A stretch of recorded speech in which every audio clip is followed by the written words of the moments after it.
answers and questions. We have a few questions from you, the audience. Thank you so much. And if you do have any more questions, please let us know, and we'll have another video like this if you like it. If you don't like it, then we'll never do it again, so don't worry. I don't know, we might do it again. Okay. So the first question for Kyle is, how old are you?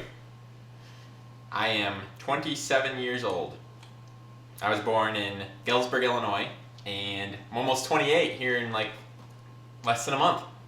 Can't believe it. Time flies when you're making knives. Well, I'm 21, but no one cares about me. Okay. I care about you. What age Where were were you born? What age were you when you got started? Let's see. I was 14 when I started making knives, and yeah, so I think I'm coming up on my 14th anniversary, right? What's 28 divided by 2? 14. Thank you. Right, so we're coming up on half of my life I've been making knives, just in less than a month. Didn't you make your first knife on like a 4-H project or something like that? Yeah, my first knife was a 4-H project. I was in a homeschooling 4-H group, and Mom and I were looking for a unique project to do.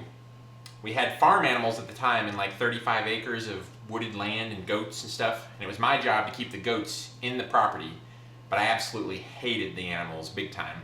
Well, a lot of my friends in the 4-H group also were, out in the country and had farm animals, and they loved them, and they were going to bring their animals as like their little show and tell project, but I did not want to do that. So, Mom and I were really looking hard for a different project to do, and Mom read an article in the little local newspaper about Don Hansen. May have heard of him. Big time, great knife maker. He lived pretty close to where we were at the time, and there was an article in there about him making knives, and Mom's like, hey, you should try making a knife. So went to the library, got a book, had some basic metalworking tools already, because Dad and I had done a lot of metalworking over the years with, Dad's been doing metalworking ever since like he could walk, at least that's what he says. But so I had basic stuff laying around like angle grinder, torch, that kind of thing, so could already get into it just a little bit. So I went and made my first knife. It was a big hit and people loved it, so went from there. Cool, and now here you are making fantastic daggers. Alright, the next question we got is, what's your favorite tool in the shop? If you had to pick one. My one favorite tool. I don't know. The Smash. It's got to be the Smash. Everyone loves the Smash. But without the forge, you couldn't smash anything. Pop cans. I've seen the silly string. I've seen you smash silly string. Well, my favorite new tool that I recently got, not overall favorite, but it's definitely the variable speed reversible disc sander. Got that recently, and it is so nice. Saves lots of time hand sanding. Can't believe I've been without one for so long. But I don't know, my overall favorite tool, I probably feel the most attachment to my surface grinder, or I get sentimentally attached to all my tools, so it's really hard to pick. But I love my surface grinder because it's like 2,000 pounds, made in 1958 in Benton Harbor, Michigan. So it's just this really cool old piece of machinery that works great. So that's definitely one of my favorites. But yeah, I like the Smash too. All right, awesome. Robert asks, what or who inspired you to want to make knives? What or who? Right, which you kind of answered that. Yeah, I kind of answered that already. I would say it was 4-H project, blah, blah, blah. Definitely that article that I saw by Don Hansen. That was a big starter for me. I would say beyond that, what got me really looking into it seriously, because I just did it as a hobby for a couple years, what made me really start to look into it seriously was my first ever custom order. Went to a little local gun and knife show, mostly guns with maybe some buck knives or something there, but set up my table, got my first ever custom order for this $250 Damascus buoy, which I was like super excited to make. Got it finished. I was super proud of it. Thought it was worth maybe even a little bit more than that, maybe $350 or whatever. Stuck to the price I gave my customer. He came out to pick it up, turned me down, said he wanted $100 off. I was devastated. I held my ground, held my price at what we agreed on, $250. And then, he left, he walked, so Mom put it on eBay and sold it for $800. And I was just blown away, and that really got me looking into doing knives full time for a living. And just got me super excited to go beyond the hobby stage of it because I realized that I might possibly be able to make a living out of it. Nice. So I'm a little dyslexic and can't really read very well, but Trevor asks, do you use, and I'm going to let you pronounce that word. Oh, Acetylene Forge? Do I use an Acetylene Forge? No. That would be amazing. An Acetylene Forge would get so hot. Well, let's go back a little bit. What's an Acetylene Forge? I'm just assuming it would be a forge that runs on acetylene. Okay, so I have a torch, and that's set up to run on acetylene or propane. I have it currently on propane, but acetylene is similar to propane, but it burns a lot hotter. So if I had a forge that ran on acetylene, it would just be insane. I mean, we could just melt down whatever we wanted in there, but we'd probably have to have different lining and everything because it wouldn't be able to withstand it. My forge runs on propane though, and it's a forced air Dawn Fog style forge, and it'll reach if I shut down the doors pretty well and everything, it'll bump about 2,700 degrees with a pyrometer in there. I used to keep a pyrometer in there all the time, but my forge just destroyed it because it's a pretty harsh environment. Yeah, I bet. So the next question is, what are some must-need tools for a knife beginner? Must-need tools. Well, obviously a hammer. I wonder what the bare minimum of tools you need. Well, if you wanted to get by with the absolute minimum, you could probably even skip the hammer and just do some stock removal stuff. So I would say, like a file, and you could get away with making your own knife. Maybe have somebody heat treat it, have a friend or another knife maker, or have it professionally heat treated if you wanted to skip that. But a really basic way to heat treat, if you wanted to do it yourself with carbon steels, would be to just get a torch. You could probably even make a little tiny 1-brick forge with 1 or 2 bricks and like a map gas little tiny torch from Walmart and do some basic heat treating. But yeah, files, sandpaper, heat treating oil, some kind of torch will get you right in there for doing a first piece. All right, we got a question coming in from the audience. Yes, ma'am. Do you offer one-on-one classes? I do not offer one-on-one classes currently. It's definitely something I'd like to do at some point. I don't know if they'd be one-on-one or maybe two or three. Probably a really small group. We definitely want to look into that though. But I definitely want to do more of that. I definitely need to do a lot of work though to get my shop set up for teaching very well in there. But yeah, I want to do lots of teaching in the future. I don't know how big of a group it'll be. Definitely something small, maybe one-on-one or a little bit bigger. But in the future, yes. Good question. Now, what's your favorite process in the knife making? From raw steel to beautiful, fantastic knife in a sheath. What's your favorite process of making it? Oh boy, my favorite process. Forging out the blade because everyone's like smashing stuff again, right? I really love making Damascus. Is it my favorite? I don't know. It's really, the Damascus is a lot of fun because it's like big boys Play-Doh. You get it hot, you smash it around. You just don't want to touch it with your bare hands. I really enjoy hand sanding a lot too. It's not my favorite, but I really enjoy it, and that's just because it's really hard to mess it up hand sanding. Like you can just take your time and go slow and do things, whereas when you're forging Damascus and grinding and stuff, sometimes that stuff can be a little stressful because you can mess up stuff in a hurry. You can over grind something instantly and like destroy a blade and throw it in the trash. But with hand sanding, it's nice and relaxing.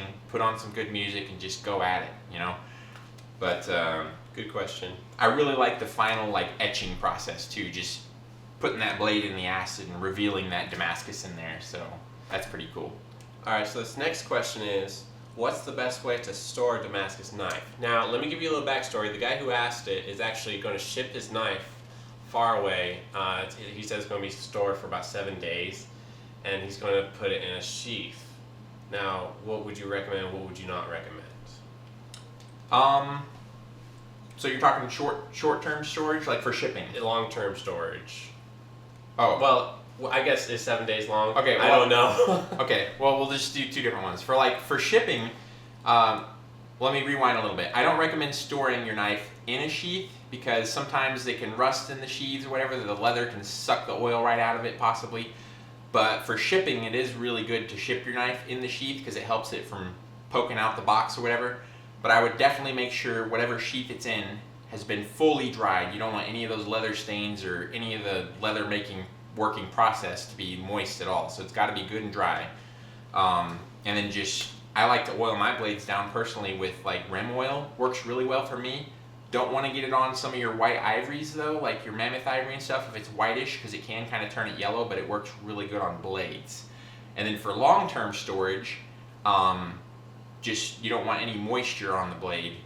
And again, I like to use rim oil or anything like that, or even if the blade's like completely dry, as long as there's no moisture on there, it's going to be really good.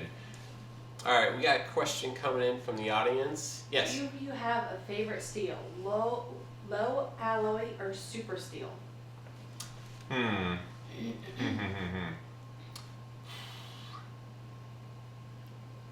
think my overall favorite steel to work with is probably 1084 and then 15 and 20, because I use those on my Damascus knives, and that's mostly what I do is Damascus pieces. So definitely 1084 and 15 and 20, because they forge weld together very well and produce a really nice Damascus pattern. Now for my plain carbon pieces, I don't know what classification it goes into. I guess it's a little bit of a complex steel, but I really like 5160. Works great, especially for those big buoys and choppers. So I really like those. And then maybe for the smaller ones, 52100 is really cool too, because it's kind of like 5160's big brother. There's a little more carbon in it and stuff. But those would be my favorites for sure. Yeah, for sure. Great question. Next question is coming from Dan, and he asks, where generally is the balance point to be found? Oh, that's a good question. It's also... Well, this is interesting, because you made knives from that big to that big. Mm-hmm. I mean, where's it got to be at? I don't think it has to be anywhere. That's the thing. I really think the balance comes down to personal likes and dislikes. Now, you can try to hit a spot that appeals to a lot of people. So for me, on most of my knives that are like of the buoy size, let's say with 10 to 15 inch blades, I really like them to balance like right in front of the ricasso, like right where the edge starts, or possibly 2 inches or so in front of the guard, so like an inch and a half in front of the ricasso if it's a big monster like 15 inch blade or something. But it's really going to vary a lot. Like if you do a sword, it's going to be in all sorts of different places depending on what type of blade the sword is and everything. A hunter, a lot of my hunters will balance like right around the guard area, because there's, the blades are a little bit smaller compared to like the handle weight. But it really comes down to what you just personally like. Some people like a blade that's heavier out of the front that just really feels like it'd hack away, whereas other people like them a lot lighter to where they balance like right at the guard or behind the guard, so they feel like really fast and they don't feel so choppy, but they're like really maneuverable. All right, we got a question coming in from the audience. When did you first start selling blades? First off, who asked that question? Gambler Custom.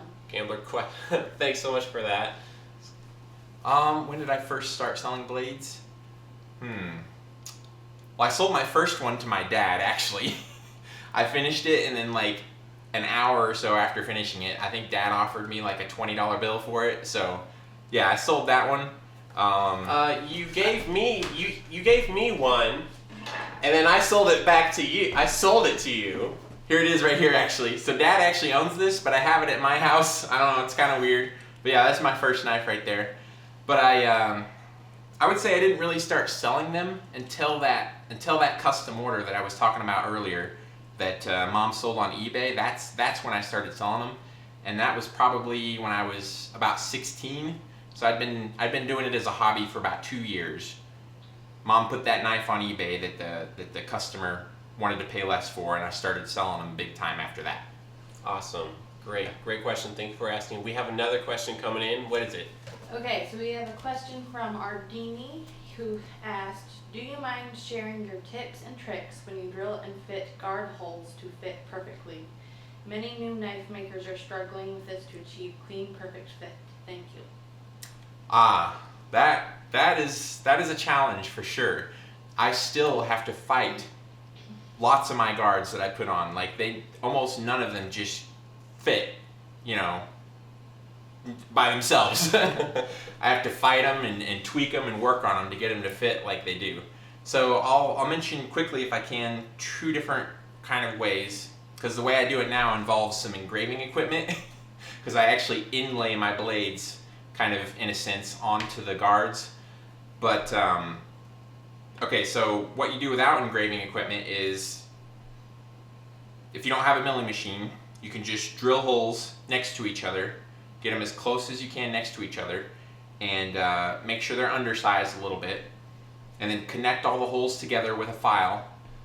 And on the blade, I use a carbide file guide and put that on my ricasso, and then use really sharp files. That's really important. And also soften the tang and the ricasso area where the guard will fit, so the file will be able to cut that metal a little better. So take a torch and heat it up to like a bluish color if it's like a simple carbon steel, and that'll help the file be able to cut it a little bit, but the steel will still be plenty strong, and it'll make it more like a spring that way. But yeah, so I use really good sharp files. I also cut a shoulder all the way around my tang. So let me grab something.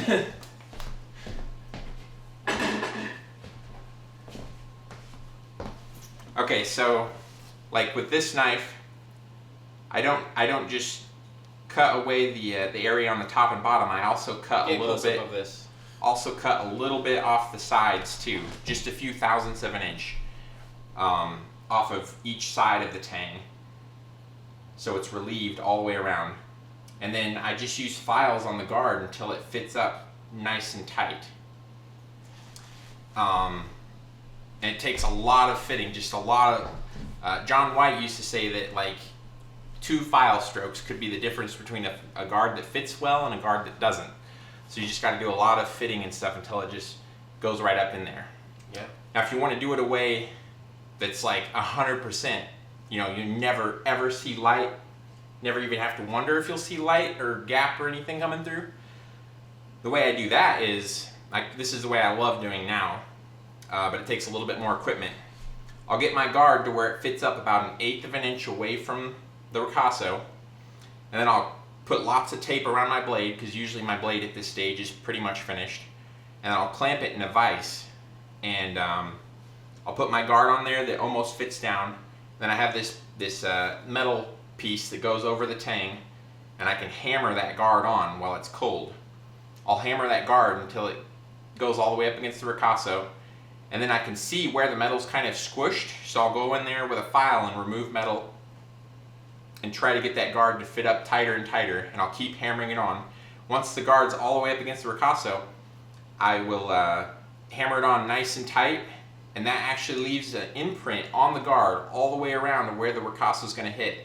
Then I go in with my high-speed dental burr under the microscope, and on the guard I remove all that material within the line, just a little bit. I relieve it about 0.010 of an inch, and then I keep hammering, keep removing material, keep hammering, and I do that over and over again until that guard is actually fitting up over the ricasso like 0.010 of an inch. And that's been able to give me like the best fit, especially for takedowns and stuff. Wow, sounds like a lot of work. I spend way too much time fitting guards. All right, I think we have time for one more question, which is kind of related to the questions we had a couple questions ago. Is a lighter buoy preferred over a heavier buoy? Now, I think what he means is kind of client preference, I think. But what do you think? Well, I prefer the really big buoys, and normally those are a little heavy, so yeah, it really comes down to the preference of a client. Like I said earlier, some people like big old heavy choppers, with those 3/8 inch spines, and that's fine. And some people like lightweight, thin, slicers that are just lightning quick, but don't have quite the chopping feel. I'm somewhere, I probably lean towards the heavier side just a little bit, I'm not sure. A lot of my like 10-inch bladed buoys will have a spine right around a 1/4 inch thick or so I guess it's not that thick. But some of my massive like 15, 16, 18-inch Bowie and dagger blades, they get pretty heavy because there's a lot of metal there and it's just a long, big old blade. Whatever you do, you want to make sure it feels good to either you or your customer or both. Yeah, that. All right, that works. That's all we have time for today. If you guys enjoy this questions and answer thing going on, let us know in the comments below. And also make sure you subscribe. And thank you so much for the people watching live for watching and asking your questions. We got a lot out of that. And I mean, any last things to say? Oh boy, just enjoy the process and have fun at it if you're making knives, and if you collect them, then enjoy using them and enjoy collecting them, and yeah, stick at it. Reveal the artist, guys. Thanks so much. Thanks. See you guys.